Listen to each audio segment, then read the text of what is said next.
오늘 이 저녁 시간 함께 읽을 하나님의 말씀 사사기 21장 1절부터 6절까지의 말씀입니다. 사사기 21장 1절부터 6절까지의 말씀 여러분들을 대표해 제가 읽도록 하겠습니다. 사사기 21장 1절 말씀부터 제가 계속해서 읽어나가도록 하겠습니다. 이스라엘 사람들이 미스바에서 맹세하여 이르기를 우리 중에 누구든지 딸을 베냐민 사람에게 아내로 주지 아니하리라 하였더라. 백성이 베델에 이르러 거기서 저녁까지 하나님 앞에 앉아서 큰 소리로 울며 이르되 이스라엘의 하나님 여호와여 어찌하여 이스라엘에 이런 일이 생겨서 오늘 이스라엘 중에 한 지파가 없어지게 하시나이까 하더니 이튿날에 백성이 일찍 일어나 거기에 한 제단을 쌓고 번제와 화목제를 드렸더라. 이스라엘 자손이 이르되 이스라엘 온 지파 중에 총회와 함께하여 여호와 앞에 올라오지 아니한 자가 누구냐 하니 이는 그들이 크게 맹세하기를 미스바에 와서 여호와 앞에 이르지 아니하는 자는 반드시 죽일 것이라 하였음이라.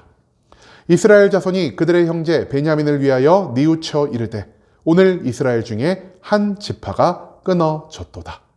아멘. 오늘 이 시간 우리는 한 지파의 멸망을 바라보며 라는 제목을 갖고 오늘 우리가 읽은 하나님의 말씀 함께 나누는 시간 갖도록 하겠습니다. 반복되는 타락 속에서도 여전히 이스라엘을 구원하고자 하시는 하나님의 사랑이 나타난 사사기 21장의 말씀을 갖고 함께 나누는 시간 갖고 있습니다. 오늘 본문 말씀 가운데에서 우리는 베냐민 지파의 멸망 이후 이스라엘 백성들이 어떤 모습을 보이고 있는지를 찾아볼 수 있게 될 것입니다. 그렇다면 베냐민의 멸망을 이스라엘 11지파는 어떻게 바라보고 있는지 오늘 본문 말씀 한 절 한 절 찾아보며 함께 알아보는 시간 갖도록 하겠습니다. 먼저 본문 1절 말씀에서 성경은 이렇게 기록합니다. 이스라엘 사람들이 미스바에서 맹세하여 이르기를 우리 중에 누구든지 딸을 베냐민 사람에게 아내로 주지 아니하리라 하였더라.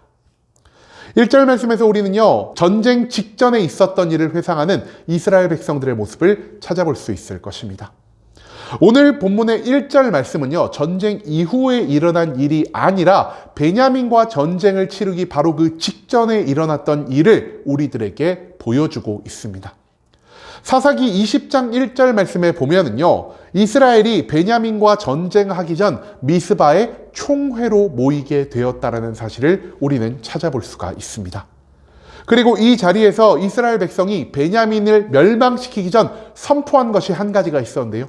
그것이 무엇이냐? 바로 우리 중에 누구든지 딸을 베냐민 사람에게 아내로 주지 아니할 것이다라는 이런 맹세를 이스라엘 11지파가 이 미스바 총회, 즉 하나님의 이름 앞에서 맹세하는 모습을 보였다라는 것입니다. 즉 이스라엘 11지파는요, 이 맹세를 통해서 우리가 베냐민을 반드시 멸망시킬 것이요, 베냐민을 더 이상 우리와 같은 12지파, 언약의 민족으로 인정하지 않을 것이다라는 것을 나타내게 되었다라는 것입니다. 하지만 우리가 저번 주에 나눴던 것처럼 이 전쟁은요, 이스라엘이 정이고 베냐민은 악당인 그런 전쟁이 아닌 죄인과 죄인 사이에 발생한 전쟁이었다라는 사실을 다시 한번 우리가 짚고 넘어갈 필요가 있겠습니다. 한마디로 이스라엘 11지파는요, 베냐민이라는 악한 사람을 징벌하기 위해 모였음에도 불구하고 하나님을 대신해 누군가를 심판하고 하나님을 대신해 누군가를 멸망시킬 권한을 갖고 있지 못한 존재였다라는 것입니다. 그럼에도 불구하고 저들은요, 하나님의 허락 없이 나의 감정에 따라, 나의 기분에 따라, 나의 생각에 따라 이미 베냐민을 언약 백성에서 끊어진 존재로, 이미 베냐민을 멸망당한 존재로 규정하는 모습을 보이고 있다는 것이죠. 그들 안에 있었던 분노가, 즉 지나친 감정의 고조, 지나친 교만이요, 그들을 해서는 안 될 맹세의 길로 이끌어가고 있다는 사실을 우리는 이 1절 말씀 가운데에서 찾아볼 수가 있다는 것입니다. 그 다음 이어진 2절과 3절 말씀에서 성경은 이렇게 기록합니다. 백성이 베델에 이르러 거기서 저녁까지 하나님 앞에 앉아서 큰 소리로 울며 이르되 이스라엘의 하나님 여호와여 어찌하여 이스라엘에 이런 일이 생겨서 오늘 이스라엘 중에 한 지파가 없어지게 하시나이까 하니라.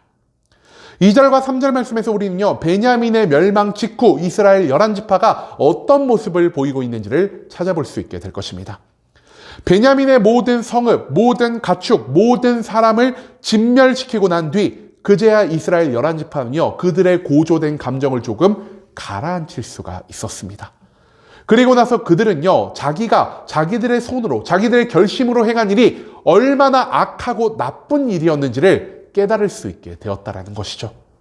그들에게 허락되지 않은 한 지파를 완전히 멸망시킨 것을요, 이들은 하나님 앞에서 굉장히 후회하는 모습을 보이고 있다는 것입니다. 이스라엘은 하나님의 언약궤가 있는 베델에 모여서 큰 소리로 울며 자기들이 했던 일을 후회하는 모습을 보입니다. 심지어 그들은 하나님이 왜 자기들을 말리지 아니했냐라는 이러한 불평을 하나님 앞에 쏟아놓기도 했다라는 것이죠.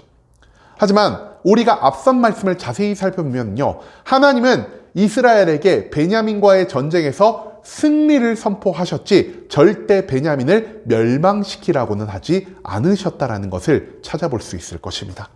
즉 베냐민의 멸망은 하나님의 뜻이 아니었고요, 이것은 온전히 인간의 감정과 인간의 교만함에 따라서 나타날 수 있는 악한 일이었다라는 사실, 그것을 하나님은 이 말씀을 통해서 우리들에게 가르쳐주고 있다는 것입니다. 그리고 마지막 4절에서 6절까지의 말씀, 성경은 이렇게 기록합니다. 이튿날에 백성이 일찍 일어나 거기에 한 제단을 쌓고 번제와 화목제를 드렸더라. 이스라엘 자손이 이르되 이스라엘 온 지파 중에서 총회와 함께하여 여호와 앞에 올라오지 아니한 자가 누구냐 하니, 이는 그들이 크게 맹세하기를 미스바에 와서 여호와 앞에 이르지 아니하는 자는 반드시 죽일 것이라 하였음이라. 이스라엘 자손이 그들의 형제 베냐민을 위하여 뉘우쳐 이르되 오늘 이스라엘 중에 한 지파가 끊어졌도다. 이 4절과 6절 말씀에서 우리는요, 오락가락하는 이스라엘 백성들의 모습을 찾아볼 수 있을 것입니다. 이처럼 베델에서 후회하는 모습을 보인 뒤 이스라엘이 한 것 무엇이었습니까? 저들은 하나님 앞에 번제와 화목제를 드리기로 결정했다라는 것이죠. 번제는요, 자신의 죄를 회개하고 이제 나의 모든 삶을 하나님께 맡겨드린다는 의미를 가진 제사였고요, 화목제는 이 전쟁에서 우리를 승리하게 하신 하나님께 감사와 영광을 올리고 다시 한번 하나님과의 관계를 회복하기 위한 그러한 의미를 담은 제사라 할 수 있겠습니다. 즉 이스라엘 11지파는요, 전쟁 직전에 두 번의 패배를 통해 자신들의 죄악을 회개하게 하시고 하나님의 뜻에 따라 전쟁에 승리케 하신 하나님께 감사와 영광을 올림과 동시에 지금 하나님의 명령이 아닌 자신들의 교만과 자신들의 악한 감정으로 베냐민 지파를 완전히 멸망시킨 자신들의 죄악을 하나님 앞에 회개하는 모습을 동시에 보이고 있다는 것입니다. 여기까지만 본다면 이스라엘 백성들이 이제 진짜로 참된 회개와 돌이킴의 모습을 보였구나, 이제 저들이 한 지파의 멸망을 통해서 하나님의 온전한 언약 백성으로 거듭났겠구나라는 이러한 생각을 우리가 충분히 할 수 있을 것 같습니다. 하지만 그 다음 이어지는 5절 말씀에서 이스라엘 어떤 모습을 보였죠? 이스라엘은요, 갑자기 베냐민을 징계하기 위해 미스바에 모이지 않은 이스라엘 백성이 있다면 우리가 그들을 반드시 죽일 것을 맹세하였다라는 사실을 다시 떠올리는 모습을 보이고 있다는 것입니다. 베냐민 지파의 멸망을 두고 슬퍼하며 하나님께 회개한 그들이요, 갑자기 다시 한번 이스라엘 백성 일부의 멸망을 위해서 맹세하는 그 모습을 생각했다는 것은 무엇을 의미하는 것일까요? 그들이요, 베냐민을 멸망시킨 것처럼 그 백성의 일부를 또다시 멸망시키고자 하는 마음을 가지게 되었다는 것을 의미하는 표현이라 할 수 있겠습니다. 즉 저들이 하나님 앞에 보인 번제와 화목제는요, 온전한 돌이킴을 만들어내지 못한 형식적인 제사에 불과한 것이었다는 사실을 우리는 이 말씀을 통해서 생각해 볼 수 있다는 것이죠. 그리고 마지막 이 6절 말씀에서 이스라엘은요, 베냐민을 위해서 다시 한번 뉘우치는 모습을 보입니다. 베냐민 또한 같은 12지파로서 하나님이 저들을 사랑하시기 때문에 우리가 하나님 앞에서 회개한 것처럼 베냐민 지파에게도 최소한 회개와 돌이킴을 만들어낼 수 있는 이 기회를 우리가 허락했어야 했는데란 이런 후회가 이스라엘 11지파 백성의 마음에 다시 발생하게 되었다는 것이죠. 또한 베냐민에 속한 기브아가 극악의 범죄를 저지른 이유가 자신들이 저들의 죄에 관심을 갖지 않고 저들을 권면하지 않아서라는 사실을 이스라엘 11지파는 다시 한번 생각해 볼 수 있게 되었습니다. 그런데요, 이 모습도 굉장히 이상한 것이 회개 후에 미스바에 참여하지 않은 사람들을 멸망시키고자 하는 이러한 마음을 다시 한번 갖고요. 이런 악한 마음을 가진 다음에 다시 한번 베냐민을 멸망시킨 것을 후회하고 하나님 앞에서 이것이 잘못된 것을 고백하는 이러한 모습을, 이런 오락가락하는 모습을 지금 이스라엘 11지파가 보이고 있다는 것입니다. 여러분, 베냐민이 만든 죄악의 결과로 그리고 하나님의 은혜로 이스라엘 11지파는 이 베냐민과의 내전에서 승리를 거둘 수 있게 되었습니다. 하지만 승리 이후 저들은 베냐민을 완전히 진멸해버리는 만행을 저질렀고요. 이 일은 저들에게 있어서 크나큰 슬픔과 후회로 남게 되었다는 사실을 오늘 이 본문 말씀은 우리들에게 가르쳐주고 있습니다. 하나님이 숨게 하신 600명의 베냐민 용사를 제외하고 이스라엘인 베냐민을 완전히 멸망시켜 버렸습니다. 하지만 이스라엘은요, 저들이 만들어낸 이 멸망을 후회하고 슬퍼했으며 이 일로 인해 하나님께 제사를 드리는 모습까지 보이게 되었음을 우리는 또한 오늘 본문 말씀 가운데에서 찾아볼 수가 있다는 것이죠. 이것을 통해서 우리가 배울 수 있는 점 무엇입니까?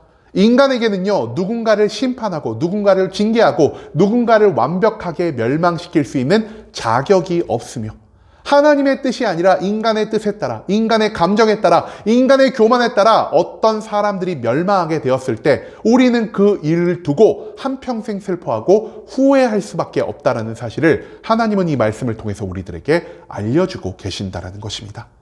하지만 여기서 우리가 또 한 가지 짚어봐야 할 것이 있습니다. 이처럼 베냐민의 멸망을 두고 후회하는 모습을 보인 다음 이스라엘 백성들이 다시 어떤 마음을 먹게 됩니까? 미스바에 모이지 않은 이스라엘 백성을 죽이겠다는 맹세를 저들은 떠올리게 되었고요. 베냐민의 멸망을 후회하면서도 그와 동시에 다른 지파를 또 멸망시켜야겠다라는 이런 마음을 저들이 먹게 되었다라는 것입니다.